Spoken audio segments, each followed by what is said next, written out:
Olá, bem-vindos a mais uma análise aprofundada aqui no nosso espaço. Olá. Hoje a gente vai mergulhar na vida e obra de uma figura assim monumental, mas que talvez surpreendentemente pouca gente conheça bem hoje. São José de Anchieta. Exato. Muita gente já ouviu falar, né? O apóstolo do Brasil. Isso, até fundador do Brasil, chamam ele assim às vezes. Pois é. E para entender esse personagem que é bem complexo, né, temos duas fontes ótimas. Trechos de uma palestra recente que tenta resgatar um pouco a importância dele. Sim, muito interessante essa palestra. E também excertos de uma biografia escrita lá atrás, né, pelo Pero Rodrigues, um jesuíta que viveu na mesma época do Anchieta, no comecinho do século XVII. Essa biografia dá um olhar quase que imediato, né? Sobre a vida e a fama que ele já tinha naquela época. Nossa missão hoje, então, é desvendar essas várias faces do Anchieta, sabe? O intelectual jesuíta, o missionário fervoroso, Poeta, linguista. o homem que dizem que fez inúmeros milagres. E tudo isso num cenário bem turbulento, né? O Brasil colônia recém-descoberto. Um caldeirão de coisas acontecendo. Ok, então vamos começar a desvendar isso. Primeiro, cenário. Brasil, século XVI. Imagina o choque para os portugueses que chegaram aqui. Total, uma terra imensa, né? E alguns viam isso aqui quase como um paraíso perdido, sabe? Como o padre Simão de Vasconcelos. Ah, sim. Ele falava de uma terra predestinada por Deus para ser uma grande nação católica. Tinha essa ideia forte de missão.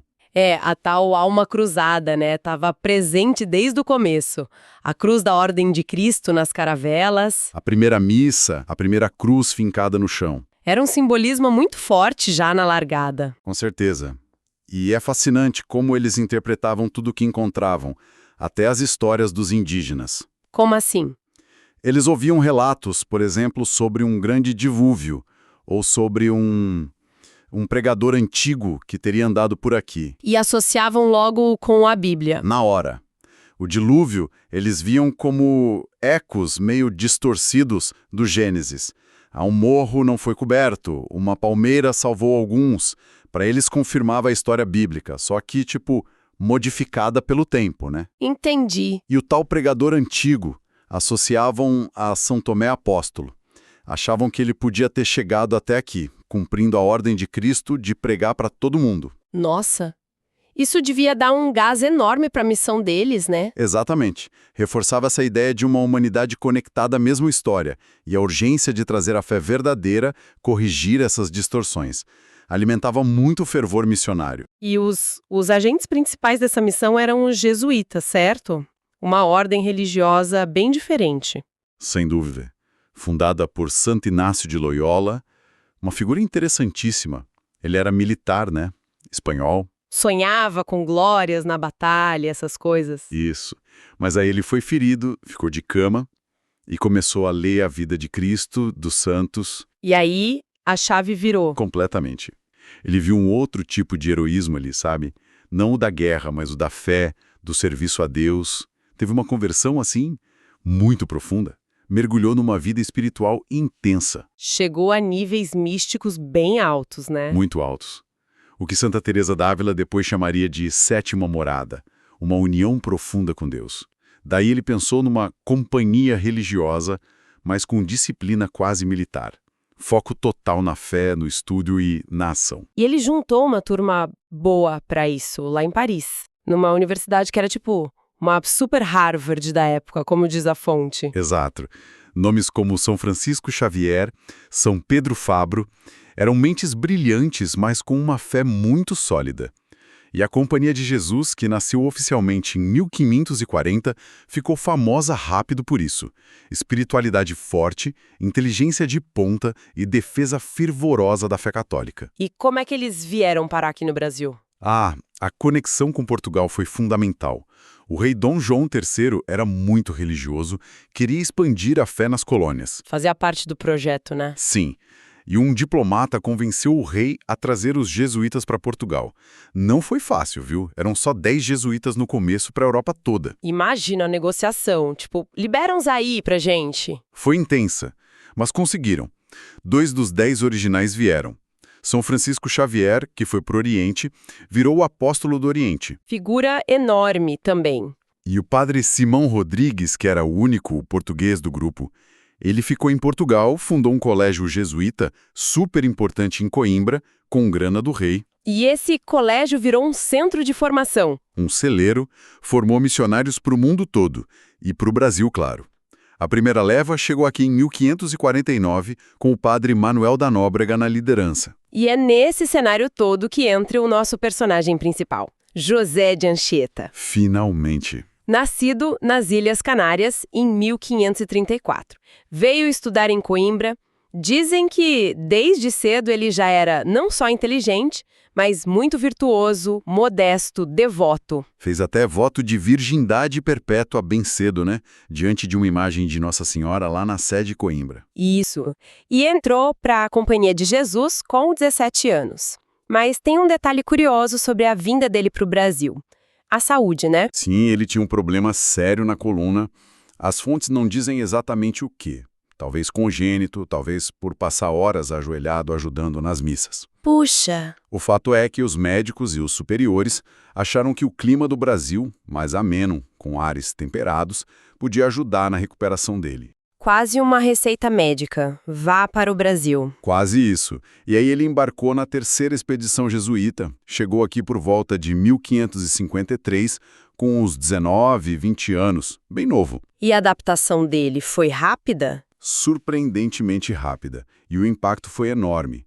Anchieta tinha um dom para línguas que era impressionante. A biografia do Pero Rodrigues fala que ele aprendeu tupi-guarani e fez a primeira gramática da língua. Em 6 meses. 6 meses? É difícil de acreditar. Como é que pode, naquela época, sem os recursos de hoje? É realmente notável. Mostra um talento absurdo, mas também uma dedicação fora do comum. Essa gramática, a arte da língua brasímica, virou ferramenta essencial para os outros missionários. Imagino. E não foi só isso. Ele criou catecismos, peças de teatro, diálogos da fé, tudo em tupi. Começou um vocabulário, dominava tupi, português, espanhol, latim. Essa capacidade com línguas foi crucial para a missão. E ele não ficou só estudando, né? Participou da fundação de São Paulo, em 25 de janeiro de 1554, junto com o Nóbrega e outros. Sim, figura central ali. Tem até umas histórias curiosas de visões da futura metrópole. Ah, é? Tipo o quê? Do padre Manuel de Paiva sonhando com o símbolo IHS dos jesuítas numa igreja grande, e o próprio Anchieta tendo uma visão de prédios enormes onde seria São Paulo. Mas a realidade no começo era o oposto disso. Bem diferente, né? O próprio Anchieta descreveu numa carta para o Santo Inácio. Falou de morar numa cabana super pobre, de pau a pique. Que era tudo junto. Escola, dormitório, enfermaria, refeitório, cozinha. Nossa. E o mais interessante é que ele falava disso com alegria. Dizia que ficava feliz por parecer com Cristo na manjedoura. Isso mostra muito o caráter dele, né? Um asceta mesmo. Alguém dedicado àquela vida de disciplina espiritual rigorosa. Total. Dormia onde desce, às vezes no chão, ao relento. Andava descalço direto. Viajava sem parar atrás dos indígenas para converter, carregando quase nada. O breviário, um altar portátil, um crucifixo. Essa dedicação é realmente impressionante. Mas a história dele vai além disso, né? As fontes, principalmente a do Pero Rodrigues, chamam ele de taumaturgo. O que é isso exatamente? Taumaturgo. Basicamente significa realizador de milagres. E os relatos sobre o Anchieta nesse sentido são muitos e bem detalhados, baseados em testemunhos da época. Como aquela história do naufrágio. Exatamente. Anchieta e outros padres, incluindo Vicente Rodrigues, caíram num rio perigoso. A canoa virou numa cachoeira, os outros lutando para se salvar na superfície. E ele? Um indígena chamado Araguaçu mergulhou atrás dele, desesperado. Encontraram Anchieta no fundo do rio, ajoelhado, rezando o breviário dele. Ajoelhado? No fundo do rio. E o livro? Completamente seco. Eucudis o Pero Rodrigues. E quando perguntaram como ele ficou tanto tempo lá embaixo sem respirar, Ele teria dito que estava tão focado em pensar nos nomes de Jesus e Maria e em não engolir água, que nem viu o tempo passar. Que imagem. Forte. Muito. E tem mais, né? A cura de outro padre? O Francisco Pinto, né? Sim, o padre Francisco Pinto. Estava lá em São Paulo, morrendo mesmo, já tinha recebido extrema-unção. Anchieta chegou, disse que ele ainda tinha muito que fazer por Deus, que não ia morrer tranquilo, mas como um mártir. E aí? Mandou ele levantar, vestir a batina e ir para a igreja agradecer. Dizem que o padre levantou na hora, curado. E a parte da profecia? Se cumpriu. Cumpriu. Anos depois, lá em 1607, o Francisco Pinto foi morto por indígenas no Maranhão, exatamente como Anchieta teria dito. Puxa vida. E ainda tem a história da ressurreição do indígena Diogo, lá em Santos. Essa é mais extraordinária ainda. Sem dúvida. É um dos relatos mais impressionantes. O Diogo teria morrido sem batismo. A alma dele apareceu para Anchieta, que estava chegando. Anchieta mandou ele voltar para o corpo. Voltar para o corpo. Isso, o Diogo reviveu, contou para as testemunhas tinha uma senhora, Graça Rodrigues, no relato que ele não pôde entrar no céu por não ser batizado e que Nosso Senhor mandou ele procurar um Anchieta. E Anchieta chegou logo depois. Chegou, batizou o Diogo, e aí o Diogo pediu para morrer de novo e ir para o céu. E, segundo o relato, morreu logo em seguida. Que coisa. É difícil até de processar uma história assim, hoje em dia, né? Com certeza. E a biografia do Pero Rodrigues não para aí, não. Fala de outros prodígios, animais selvagens, onça, cobra, que obedeciam ele. Sério? Pássaros que pousavam nele quando ele chamava, mesmo durante pregação. Um barril de azeite em São Vicente que nunca acabava numa época de fome. E aquela famosa história da nuvem de chuva. Ah, essa eu ouvi falar. Ficou parada 3 horas em cima de uma peça de teatro ao ar livre que ele escreveu, sem chover.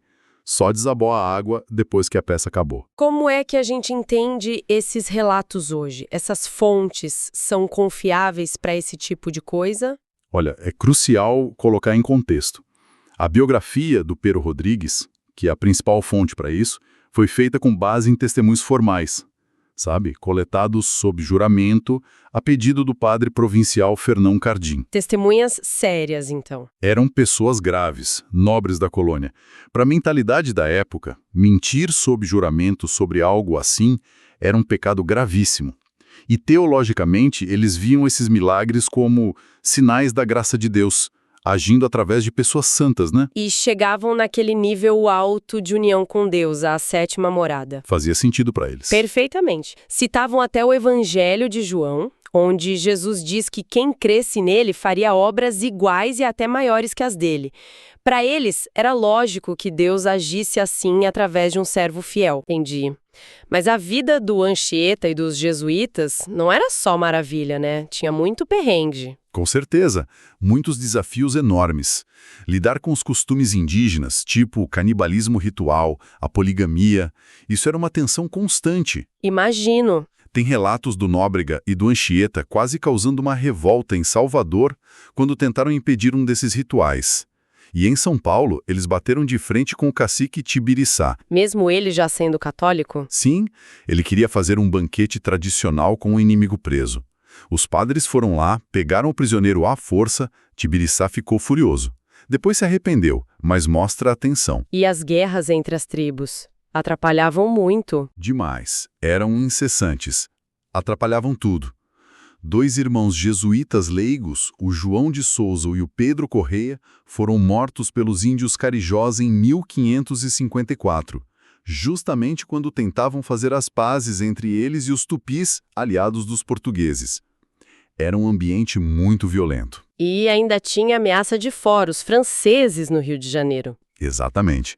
A partir de 1556, os franceses, com o Villagagnon, se instalaram na Baía de Guanabara.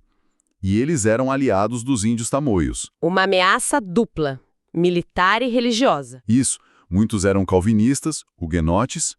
Teve até um caso em São Vicente de um francês, João de Bolés, pregando ideias calvinistas. E o padre Luiz da Gran foi lá debater teologicamente com ele. E essa aliança franco-tamoia aumentou os ataques a São Vicente, deixou a vida lá bem perigosa. E o Anchieta? Ele estava no meio desses eventos cruciais, né? Sim, figura central. Um dos episódios mais marcantes é a negociação de paz com os tamoios, lá em Iperuí, hoje Ubatuba, em 1563. Aquela história dos reféns. Essa mesma. A situação em São Vicente estava desesperadora com os ataques. O Nóbrega teve a ideia, assim, arriscadíssima de ir negociar pessoalmente.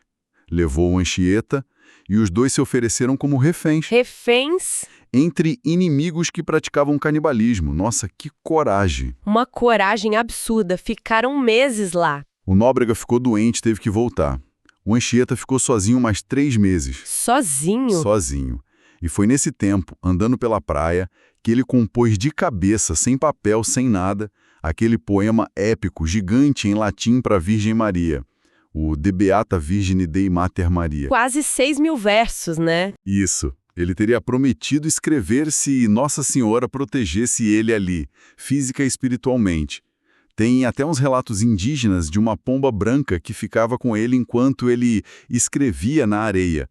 No fim, deu certo. A paz foi selada, foi um alívio enorme para São Vicente. Incrível. Compor algo assim de cabeça naquela tensão toda. E ele também participou da fundação do Rio, né? Sim. Depois que o Mendes Sá destruiu o Forte Francês em 1560, mas sem garantir a posse, o Anchieta até escreveu outro poema em latim para celebrar, o Digestes Mendi de Sá. Os feitos de Mendes Sá. Exato. Mas a fundação mesmo da cidade veio com a segunda expedição, do Estácio de Sá, sobrinho do governador, em 1565. Anchieta foi junto. Fazendo o quê? Era conselheiro, intérprete com os índios aliados, dava apoio espiritual. Foi nessa época, em 1566, numa viagem para Salvador para buscar reforços, que ele finalmente foi ordenado padre. A conquista final do Rio mesmo só veio em 1567. E teve também a defesa de São Paulo, com aquele momento dramático do cacique Tibiriçá. Exato. Isso foi em 1562. Um montão de tribos tupis inimigas, incluindo parentes próximos do Tibiriçá, irmão, sobrinho, atacaram a vila de São Paulo. E o Tibiriçá? Ele já era um católico fervoroso. Organizou a defesa com os índios cristãos e aliados. O sobrinho tentou convencer ele a mudar de lado, mas o Tibiriçá foi firme. Disse que ia defender a nova fé, mesmo contra a própria família. Que situação. Foi uma batalha terrível, irmãos contra irmãos, como dizem. Mas São Paulo resistiu. O Tibiriçá morreu pouco depois, de doença, e foi enterrado com honras na igreja jesuíta. Os restos dele estão lá na cripta da Catedral da Sé hoje. Que trajetória, hein? Então, resumindo, Anchieta foi essa figura, nossa, multifacetada. Intelectual jesuíta, poliglota. Poeta épico em latim, dramaturgo que usava o teatro para ensinar. Fundador de cidades como São Paulo, participou da fundação do Rio, conselheiro de governadores, catequista incansável que dominou o tupi, criou a gramática. E para muitos contemporâneos e para a Igreja Católica, que canonizou ele em 2014, um santo que fazia milagres. Ele realmente viveu aquele lema jesuíta de rezar, estudar e defender a fé, né? Deixou uma marca profunda no começo do Brasil. Aquela frase do Gilberto Freire, que o catolicismo foi o cimento da unidade brasileira, faz a gente pensar em caras como Anchieta, como os pedreiros mesmo, construindo essa base, no meio de tanta dificuldade. É uma imagem forte e deixa a gente com umas reflexões, né? Além das histórias, dos milagres, o que essa dedicação toda do Anchieta, essa perseverança dele diante de tanto perigo, doença crônica, choque cultural brutal, o que isso diz sobre a força da convicção religiosa, do ideal missionário naquela época? E sobre o próprio processo de formação do Brasil também. Exatamente. O que essa história toda revela sobre as dinâmicas tão complexas e muitas vezes violentas desse encontro e confronto de culturas na formação do país. Um processo que teve tentativa de conversão, de civilização, mas também resistência, adaptação dos povos indígenas. Sim. E, por fim, como é que figuras como Anchieta são lembradas hoje? Ou esquecidas, ou até reinterpretadas? O que a forma como a gente lida com personagens como ele diz sobre a nossa relação atual com esse passado colonial, com essas figuras que são muitas vezes ambivalentes. Fica aí, provocação pra gente pensar, né?